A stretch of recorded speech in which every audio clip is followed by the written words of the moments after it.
But Senator, I want you to hear just some of the outlandish comments, and I'm sure you've heard plenty thus far, but of what actually occurred in the Supreme Court today. I have a nice short clip of Justice Ketanji Brown Jackson. Listen to these outlandish comments. Let me put this worry on the table. If the potential for criminal liability is taken off the table, wouldn't there be a significant risk that future presidents would be emboldened to commit crimes with abandon while they're in office? It's right now the fact that we're having this debate because OLC has said that presidents might be prosecuted. Presidents from the beginning of time have understood that that's a possibility. That might be what has kept this office from turning into the kind of crime center that I'm envisioning. But once we say no criminal liability, Mr. President, you can do whatever you want, I'm worried that we would have a worse problem than the problem of the president feeling constrained to follow the law while he's in office. Yeah, I respectfully disagree with that because the regime you've described is the regime we've operated under for 234 years. There has not been an expectation based on 234 years of unbroken political. All right, let me ask you another question then. Okay, that is, again, Justice Ketanji Brown Jackson going head-to-head with Trump's attorney, John Sauer. And what I find so here, Senator Marshall, is how the questioning is so outlandish, right? I think what guides our system, our constitutional republic, forward is the idea that the founders said we needed to be a people of virtue. And that's the basis of it, not we have to create a system of laws around the presidency that kind of hamstrings the president because we expect him to be, not virtuous. And in effect, that's what they're asserting, is it not? Yeah. Well, Rich, good evening, first of all. That's the first time I've heard that clip, but it was absolutely scary. This freshman justice focused on yesterday. She's focused just on this moment rather than what Gorsuch is talking about and what Kavanaugh are talking about, the future. What are the implications of this decision for the next 200 years? Mm-hmm. And, maybe we need to give her a copy of the Constitution. When a president breaks the law, what the founding fathers said is we have something called impeachment. And then if they're impeached by the House, then they have to be convicted by the Senate. And then you could go to the judicial system. But what Joe Biden and his judicial system have done is another hit job, a political hit job on Donald Trump. They've weaponized the judicial system. I'm just appalled at that. I mean, she's got such a small brain. I had no idea that I'm just a simple country doctor here, and even I can read the Constitution and say that there is a solution for the scenario she described. It's called impeachment. But as you recall, President Trump was not convicted in any of these farces. And if he would have been, then there may have been a case here. But I think very clearly, to me, you have to go through the impeachment conviction before a president has any type of criminal situation with the courts. That's my take on it. Again, just a simple country doctor. Amen to that, Senator. And folks, again, I want to remind you, our guest is the esteemed physician, United States Senator Roger Marshall from the great state of Kansas, as he calls himself a little country doctor. And, Senator, I look at this and I think, I guess I'm nervous because I think there's so many radicals in black robes on the Supreme Court, but we've seen them in the last several milestone cases do the right thing. Even they may have dissented, but the majority held it down. I'm concerned that the hate of Trump, and I don't think it's the hate of Trump per se. I think they try to couch it like that. I think it's the hate of you. It's the hate of me. It's the hate of Jesus, of all things holy. Really, it's really of Western culture. To me, it encompasses everything they don't like, and he's it. And they know if they can try to make him out to be this bad guy in effigy, then everybody joins in and, starts kicking him while he's down, because why not? He's the guy you love to hate. But ultimately, they're hating so many of the aspects of our lives that won't be the same should they think of this. And like you were saying about the future, do you have confidence and faith in the Elena Kagans and the Sonia Sotomayors and in the Ketanji Brown Jacksons of the court to do the right thing? Well, I don't have faith in them, no. And maybe one of the three may do the right thing here, but for sure, Justice Brown, she is totally a political hack job in there. But it's good to hear our other justices that have been, even the Chief Justice himself certainly sounds like he, at a minimum, he needs to go back and clip the wings of what the appeals court did to him. I understand that we can't give a president just carte blanche to, that there has to be some accountability, but it's the impeachment process. I think they'll do the right thing at the end with this one. I think we got them by the kahoonies.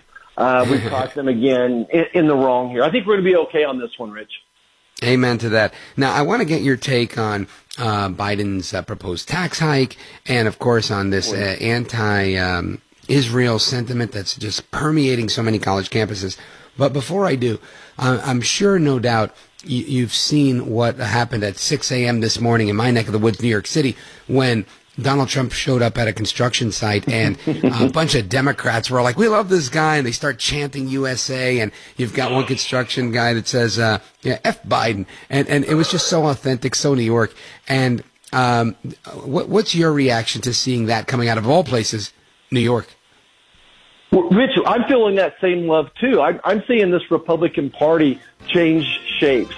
We are now the party of hardworking Americans and small businesses. And I think you saw it right there that Donald Trump is the president of hardworking Americans.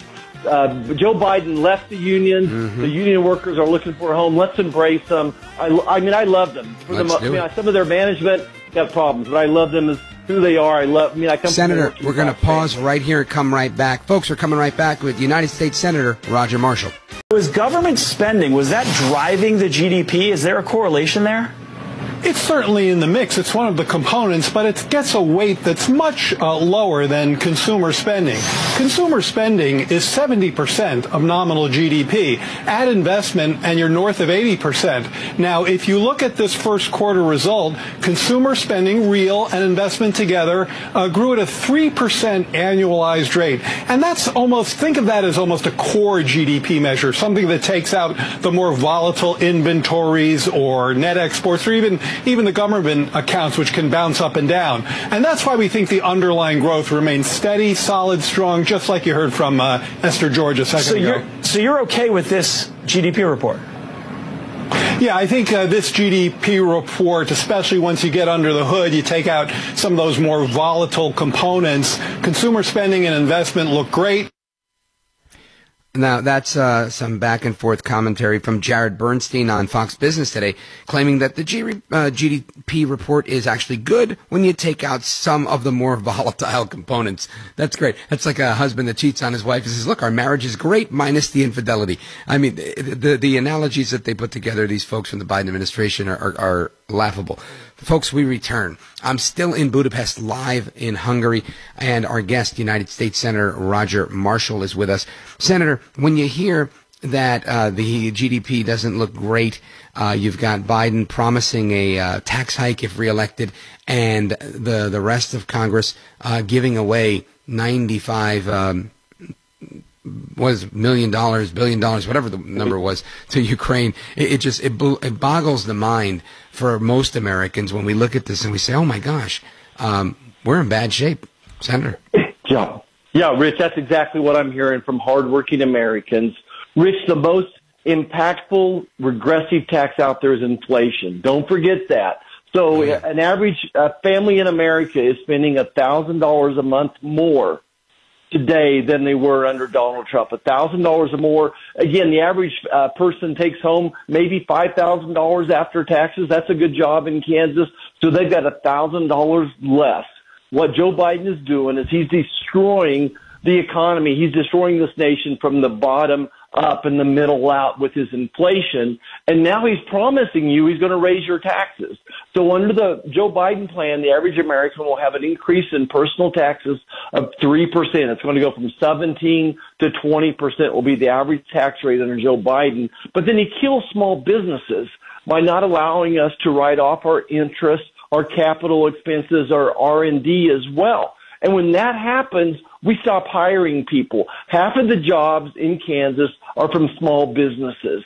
And if you keep killing us with tax hikes And boy, the overregulation, Rich, I'm not kidding you. Everywhere I went today, the first thing people talk to me is we are drowning in regulations. Regulations destroy real GDP growth. So much of this growth that we're seeing today in GDP is government spending, and then it's all the money that we've been giving away from the government for people to spend. And a lot of the employment numbers are part-time employees, and they're government employees. I mean, this is voodoo economics. Americans across the country, if it weren't for the wide open border, this inflation issue would be top of mind. Senator Roger Marshall, I'm with you on that one. And the only hope that I see is getting rid of Biden and ushering in a new administration. But for that advent of a new president, do you see any reprieve in sight? No, absolutely not, Rich, because, first of all, Joe Biden wants this open border, so that's going to continue. His economic plans call for, as you said, for higher taxes. And as long as we're going to spend $2 trillion more this year than we take in at the federal government. As long as we're printing money in D.C. to cover that debt, inflation is going to stay with us as well. This is their plan. This is absolutely, they want high gasoline prices so that electricity looks affordable for a car. So this is all, they're brilliant. They're executing their plan, but it's destroying America. Again, it's destroying it from the bottom up and the middle out. That's funny. And you're so right. And, it's good to use his terms against them because it's so outlandish. Senator Roger Marshall, when you just mentioned it, but I think it bears repeating, that there was a $2 trillion tax cut that allowed investment, that allowed business, that allowed so much economic growth. And Biden is almost beating the drum, pounding his chest, saying, look, make sure you vote for me because I'm going to turn that tax cut around. I'm going to raise your taxes by $2 trillion, and you're going to love it. How in what world do people accept a message like that? Yeah, again, they do.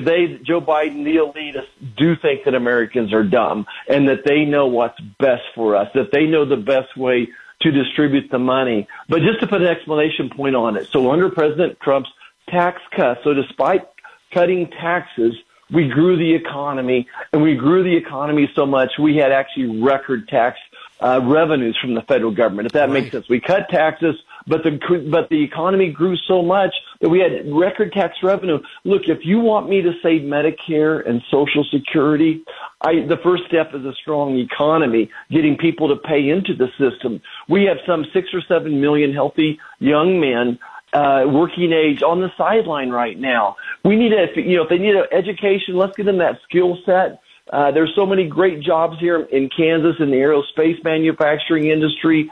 So many good jobs, building pipeline and working in refineries, energy jobs that pay $60,000, $70,000, $80,000 a year. Let's help them get their jobs. Let's get them back in the economy and being contributors. That's how we save Medicare and Social Security. Amen to that. Now, Senator Roger Marshall, what I think is also interesting is while Biden's out there and, like you said, presuming that Americans are stupid and saying, hey, look, we're going to raise $2 trillion, I think some people don't realize that this flies in the face of him saying that he would not raise taxes on anybody earning less than $400K annually. And this is going to affect every American, irrespective of what they earn. Have you heard any pushback on that? I think we're starting so. So right now, the big issue right now that Joe Biden is doing is to cut taxes, cut the tax break that we get now for research and development, for writing off interest and your capital expenses. So think small businesses. So there's a lot of people that own a small business that make way less than $400,000 a year that it's going to crush their company by us not having that tax write-off that raises our taxes, and we're not going to reinvest as well. I mean, that alone is going to be a crushing, thing for small businesses. And again, we just got to say one more time, inflation is just killing small businesses and everybody for that matter. United States Senator Roger Marshall from Kansas, when you're talking about this, as I'm listening to you, I'm thinking, absolutely, I've run a couple of small businesses in the past, that things like that can destroy you. what are you hearing from Kansans out there that are trying to move forward and grow their business from the bottom up and the middle out, as Joe says? Yeah. Yeah, what they say, Rich, is they'll ask me, what is Joe Biden thinking when he, and you fill in the blanks, when he doesn't let us drill for new oil, when he lets 11 million people cross the border illegally, when he wants to take away gas cars and and make us buy an electric car that's $20,000 more, and again destroys American jobs. Do you realize it takes a third of a less workforce to build an electric car than it does the combustion engine car? So he's killing union jobs. Why would he let all these people, if he likes union, why would he let 11 million people come in that'll work for $2 an hour? That's what people are, and then the regulation things. I saw this when I first ran for Congress in 2015. That was the number one concern from businesses was regulations. And now I would say that issue is peaking out once again as the number one concern. And I mean, whether you're a farmer or you just got a little retail business, no matter what your small business is, you're just being drowned in regulations, and a record amount of regulations implemented last week and this week. As far as I saw a number that cost $1 trillion over a period of years, that's going to cost tens of thousands, hundreds of thousands of jobs as well. So regulations, taxes, all of it. People just ask me, is there any way Joe Biden could be reelected? You heard this morning on the union people that President Trump talked to, that 2 out of 3 union workers say they're going to vote for Donald Trump. That's what I'm hearing out here, the same thing. Red tape kills businesses. Folks, are coming right back with United States Senator Roger Marshall to discuss what is going on with all of this Jew hatred all across America on college campuses. Don't move a muscle. The best guests, the best opinions. This is America at Night with Rich Valdes. Well, I think we need to restore some order on campuses at Columbia and across this country. Certainly students and others have a right to peacefully protest in adherence with university policy and the laws of the city and the states they're in. I think what's important is that we can't allow peaceful protest about a disagreement on policy happening in the Middle East to be an excuse for anti-Semitism or Islamophobia on these campuses. We can't allow it to be an excuse that puts certain students at risk to be able to go to classes safely or to be able to worship safely. And universities have a responsibility to ensure the safety and well-being of their students and to make sure that the rules of the university are being followed. What I see from afar at some universities, including Columbia, is a situation that is completely out of control. And it's incumbent upon the university leadership to get it under control quickly for the benefit of the students and the people in the region. That is Pennsylvania Governor Josh Shapiro, on CNN saying that what's happening on college campuses is out of control. I agree with him, and I rarely agree with him. Another Pennsylvania Democrat I don't agree with is Senator Fetterman, who is saying the same thing. He went as far as saying, stop being an a-hole or something like that. Senator Roger Marshall is our guest. Senator, your colleague Fetterman, Senator Fetterman, I think he said it well. And I want to get your reaction to what you're seeing on these college campuses. And is this happening in your neck of the woods in Kansas as well? We're seeing a small amount of it in Kansas, but not as much, to my knowledge anyway. Look, my dad was a chief of police, but I love what the New York chief said, New York Police Department Chief John Schell said. Good SAT scores and self-entitlement do not supersede the law. My goodness, if it was anybody but the Jews that was being attacked with this hate speech, we would have had the National Guard there by now. I'm just shocked. I don't know where this came from. Where did this anti-Semitism come from? I just had no idea it was being out there. I do think it's a combination of entitlement and then a faculty that is teaching a different history than I was taught. Number one is I would encourage these students to go to the Holocaust Museum in D.C. and learn a little bit about history and how, first they come after the Jews and then they come after you and me. I just don't understand that at all. Maybe last point I would make is to think back to President Eisenhower, obviously one of my heroes from Kansas, after the Brown versus Topeka Board of Education's decision to end segregation, he sent the National Guard to Alabama. At the time, that was a pretty much bravado thing. But what President Eisenhower said, this is the law, and we're going to enforce the law. So it's a sad day to see these college presidents stand idly and watch.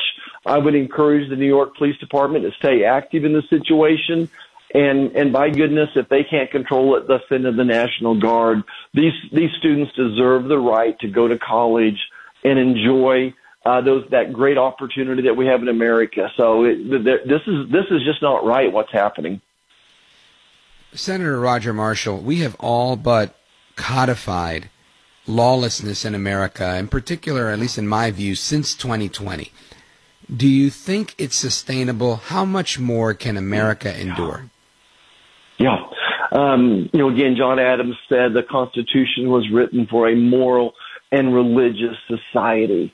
And I would say that applies to the law. When we write laws in America, we assume 99% of people are going to do the right thing. But to your point, what we see now is a culture of lawlessness created by Joe Biden. I think this open border, cashless bill, defund the police, sit here and watch these riots go on, again, probably by the same people funding this as funded the BLM riots of 2020. No, this is not sustainable.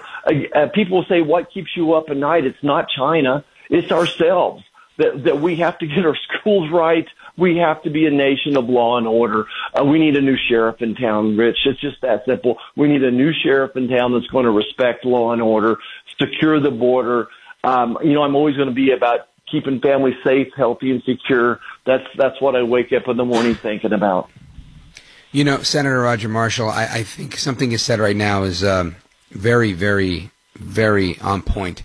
And it's not our foreign adversaries like China that are the biggest threat to the homeland. It's the American left. It's the anti-American sentiment right here at home that is going to be our demise if we don't get it under control. Let everybody that's listening know how they can find you and support the wonderful work that you're doing. Oh, thanks, Rich. It's marshall.senate.gov, marshall.senate.gov, and our Twitter's at Roger Marshall, MD. If they just do and tap the search on Roger Marshall, I think they'll find us. But, Rich, thank you so much. I've enjoyed the conversation. You got me pretty fired up.